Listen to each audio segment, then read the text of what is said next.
Hello mga kananay! For today's video nga pala, napakita ko sa inyo kung saan kami naliligo at naglalaba.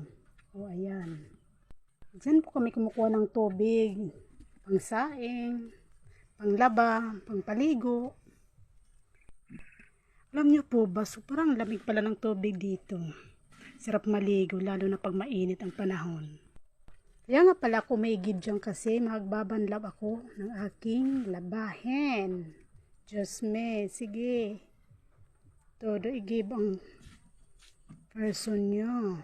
Mga kananay, pagpasensyahan nyo lang muna ako ha. Kasi hindi ko pa talaga alam kung anong content ko. Kaya yan lang muna po ha.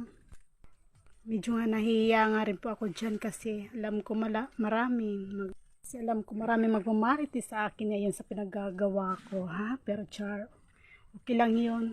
At least wala naman akong inapakang tao, di ba?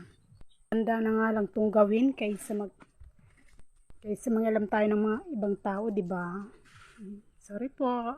Kaya ako lang naman po to ginagawa kasi nagbabaka sakali lang naman po ako na baka swertehin dito. Wala naman po sigurong masama kasi wala naman po akong nagrabyadong tao dito. Sana po huwag kayong magalit sa akin. Gusto ko lang naman po sumubok. Alam ko po